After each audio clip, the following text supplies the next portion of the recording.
किसका प्रभु का पावन मालिक का प्यारा नाम।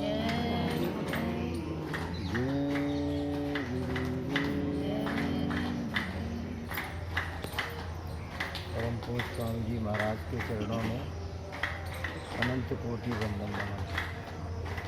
सभी सत्संगी बहनों को सादर सत्संग।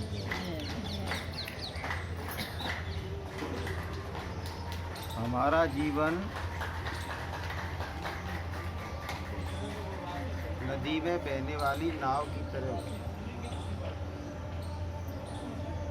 नाव या तो हवा के झोंकों से बहती है या फिर उसको दिशा दी जाती है कि किधर चलना है उधर चलना है। ऐसे ये जीवन है, इसको साउद्देश्य जियो, इसको निरुद्देश्य जियो। तो संत कहते हैं कि जीवन को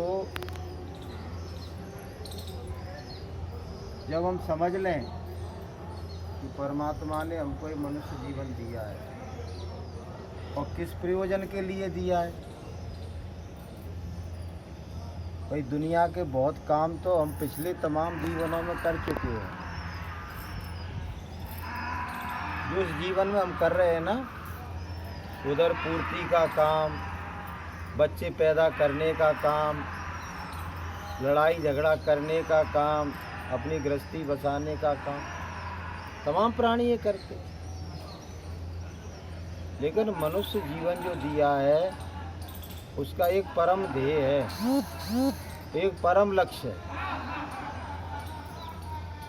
रामायण में लिखा हुआ है, जो रामायण पढ़ते हैं कि साधन धाम मोक्ष कर द्वारा और पाए न यही पर लोक समारा। तो ये साधना का धाम है। धाम किसको कहते हैं? मंदिर छोटी जगह होती है, धाम बहुत बड़ी जगह होती है। जैसे चित्रकूट धाम, हरिद्वार धाम, अयोध्या धाम।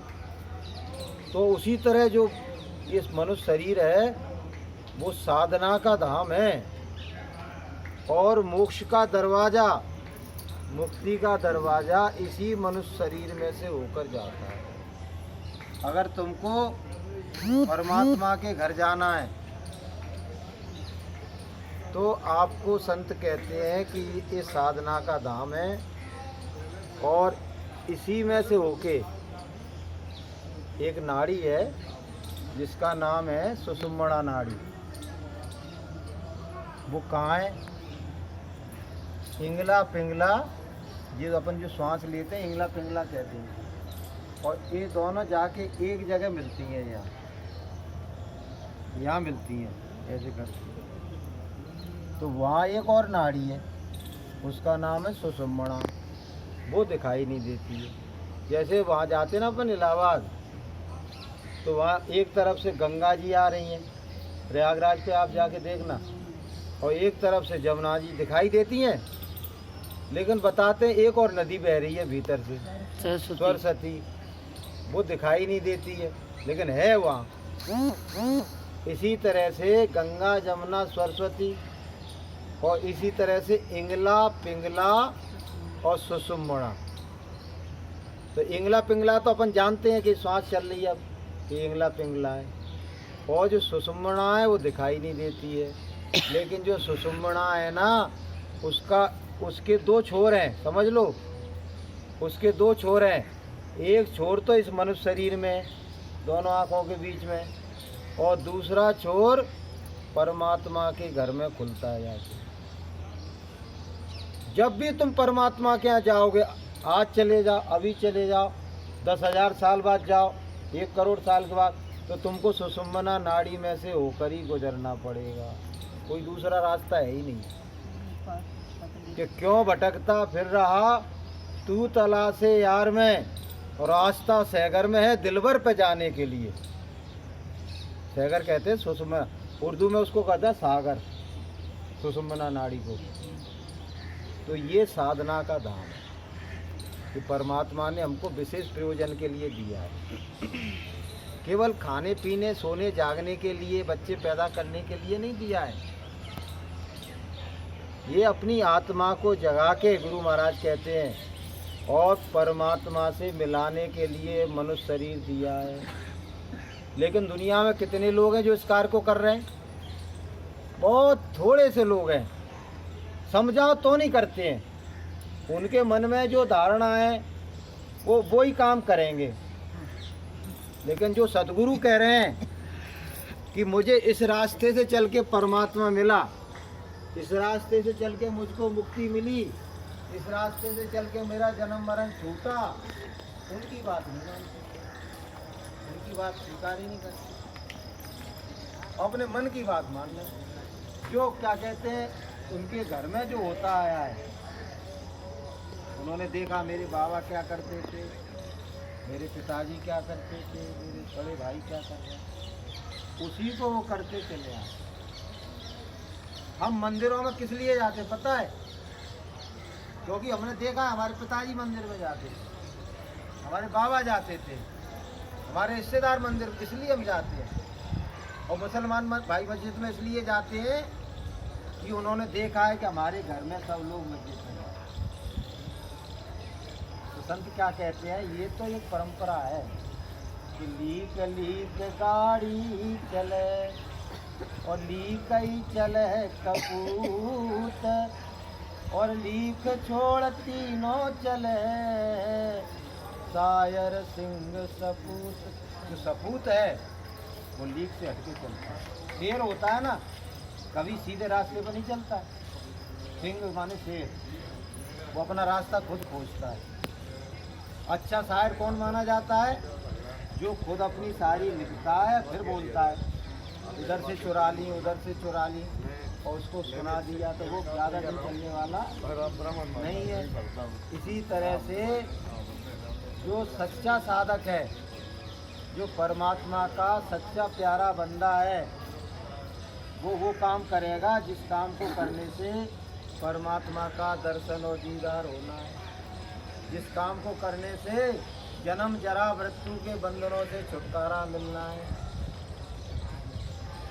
जो काम सतगुरु बताएंगे उस काम को सपूत करेगा, सपूत नहीं करेगा कि गुरु कहे करो तुम सोई और मन के मता चलो मत कोई। तो गुरु कहे उसको करो। मन क्या है?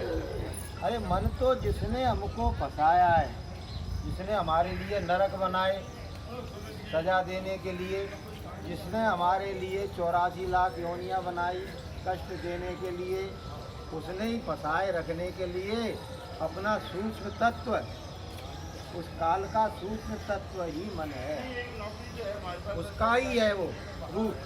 तो मन इसलिए बैठा दिया गया है आत्मा के साथ कि ये सच्ची राह नहीं पकड़ पाए। अगर इसने गुरु की सीख मान ली, सतगुरु का ज्ञान हृदय में धारण कर लिया और गुरु ने जो कहा वो करने लगे, ये साधन भजन करने लगे, सुमरन ध्यान भजन करने लगे, सत्य की राह पर चलने लगे, बुराइयों का परित्याग कर दिया, तो एक दिन तो ये मेरे जाल से छूट जाएंगे। हमारे गुरु महाराज कहते थे कि अगर एक भी जीव, उसका करोड़ों अनंतों जीव है उसके पास, अनंतों आत्मा उसने अपने अंडर में कर रखी है, और एक भी आत्मा सत्य की राह पर चलती है ना, तो उसके कान खड़े हो जाते। अरे बोले ये गया, ये छूट जाएगा, ये सदगुरु की तरफ जा रहा है, ये निर्बंधन हो जाएगा, ये मेरे जाल से चला जाएगा, सचेत हो जाता है। और उसको फिर ऐसी ऐसी फुरना पैदा करता है, मन के विकार पैदा कर देता है। वो काम का वेग प्रबल हो जाएगा, क्रोध का वेग प्रबल हो जाएगा, लोभ का वेग प्रबल हो जाएगा, मोह का वेग प्रबल हो जाएगा, अहंकार ग्रसित हो जाएगा। वो तुमने देखा होगा जो साधना करते हैं उन्हें क्रोध ज़्यादा रहता है, क्रोध ज़्यादा रहता है उन्हें। तो ये सब उसकी चालें हैं बहनों भाइयों। चाहे जितना सत्संग सुनो, नहीं हमको जो करना है वही करेंगे हमको। तो भैया उसके लिए भी संतों ने कह दिया कि मन की मत मान के पछताओगे और मेहर की नज़र से गिर जाओगे। अगर मन की मति मानी तुमने और तुमने वही किया। अच्छा एक बात बता, तुम्हारे पिताजी को भगवान मिले क्या? बोलो। तुम्हारे बाबा को भगवान मिले थे क्या? बोलते जाओ। तुम्हारी दादी को भगवान मिले थे क्या? नहीं मिले ना। तो काम तो तुम वही कर रहे हो, तुम्हें कहाँ से मिल जाएंगे? काम तो तुम वही कर रहे हो जो तुम्हारे बाप दादा ने किया था। हमारे गुरु को भगवान मिले, हमारे सतगुरु को भगवान मिले। अगर हम उनकी बात मानेंगे तो हमको भी भगवान मिलेगा। अगर वो जो राह पर चले हैं उसी राह पे हम चलेंगे तो हमको, भाई रास्ता तो एक ही है ना भाई। जिस रास्ते से वो गए उसी रास्ते को हमें बता दिया तो बेटा ये काम करना, इससे तुम्हें परमात्मा मिल जाएगा। मानोगे तो तुम्हारी मर्जी, नहीं मानो तो तुम्हारी मर्जी। ये मनुष्य जीवन तो जा रहा है, ये मनुष्य जीवन तो मास्टर थोड़ा चला जाता है। इसी तरह जीवन सुबह होती है फिर शाम हो जाती है और जिंदगी यूं ही तमाम हो जाती है, पता भी नहीं पड़ेगा। अभी तुमको लग रहा है कि मेरी मृत्यु बहुत दूर है, अभी बहुत दूर है, लेकिन जब वो आ जाएगी ना तो तुमको पता भी नहीं लगेगा कि ये कौन से दरवाजे से आ गई। तुम निरूपण ही नहीं कर पाए कि क्या सत्य है और क्या सत्य है, किस राह पे चलना चाहिए, किस राह पर नहीं चलना चाहिए। अब एक बात बताइए, आप 4 दिन इस रास्ते पर चलो, फिर वहाँ से भगे आप 6 दिन इस रास्ते पर चलो, फिर वहाँ से भगे आप पीछे को चलने लगो, मंजिल पे पहुँच जाओगे? कभी पहुँच पाओगे? तो जो चारों दिशाओं में भटक रहे हैं उनको कभी परमात्मा मिलने वाला नहीं, क्योंकि परमात्मा का तो एक ही दरवाजा है जो अभी बताया आपको। जो सुषुम्ना नाड़ी में प्रवेश कर लेगा वो परमात्मा के घर में प्रवेश पा जाएगा। और जो भटक रहा है कि क्यों भटकता फिर रहा, तू तलाश है यार में, तलाश तो उसी की कर रहे हो तुम जो भी काम करते हो प्रभु के निमित्त करते हो। जब वहाँ जाएंगे तो हमको भगवान मिल जाएगा, हम तीर्थ में जाएंगे तो भगवान मिल जाएगा, हम परिक्रमा लगाएंगे तो भगवान मिल जाएगा, हम हवन करन लगेंगे तो भगवान मिल जाएगा। करते उसी के लिए हो तुम, लेकिन सच्चा रास्ता तो सतगुरु के पास है। उस रास्ते पर चलोगे तो भगवान मिलेगा। बाकी तो और मता संसार के यूं ही धूल उड़ाएं, यूं ही धूल में उड़ा रहे हैं, लेकिन जो सतगुरु का जो रास्ता है वो सच्चा रास्ता। संत मता सबसे बड़ा यह निश्चय कर जान, और सूफी और वेदांती इससे नीचे मान। सबसे ऊंचा कोई रास्ता है, सबसे ऊंची मंजिल पहुंचाने वाला रास्ता है तो उसका नाम है संत मत, दूसरा है ही नहीं। सत्यलोक की कोई बात ही नहीं करता है, अनामी धाम की कोई बात नहीं करता है सिवाय संतों के। सब कौन सी बात करते हैं? ब्रह्मा की, विष्णु की, महादेव, ऊपर की तो कोई बात ही नहीं करता। ईश्वर की भी कोई बात नहीं करता है, ब्रह्म की कोई बात नहीं करता है, पार ब्रह्म की कोई बात नहीं करता है। हमारे गुरु महाराज मंजिल दर मंजिल के गुरु महाराज कहते हैं सीढ़ी दर सीढ़ी, सीढ़ी दर सीढ़ी मैं तुमको ले जाऊंगा और तुमको तुम्हारे सच्चे घर पहुंचा दूंगा अगर तुमने मेरी बात मानी तो। अगर एक जन्म में नहीं पहुंच पाए तो कोई प्रॉब्लम नहीं है, तुमको दोबारा से मैं सत्संगी घर में जन्म दिला के और फिर मैं तुमको साधना कराऊंगा, और जब तक तुमको सत्यलोक नहीं पहुंचा दूंगा और काल के जाल से छुड़ा नहीं दूंगा तब तक तुम्हारा बाँध जो पकड़ी है मैं छोड़ने वाला नहीं। तो बोलिए प्रेम से, अपने जीवन को सफल बनाइए। नहीं, वो मीरा वाली प्रार्थना 2 लाइन की सुनो। बहनों भाइयों, अपने जीवन को सफल बनाइए, और नहीं तो संशय का कोई इलाज नहीं। संशय को दूर करने वाले संत होते हैं, फकीर होते हैं। ये संसार नाम संसार क्यों रखा गया पता है?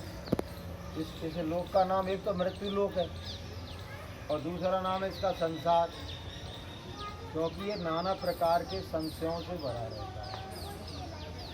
जीव बिल्कुल अपने पूरी उम्र ये नहीं जान पाता है कि क्या सत्य और क्या सत्य है, कौन सा मार्ग सच्चा है और कौन सा मार्ग झूठा है।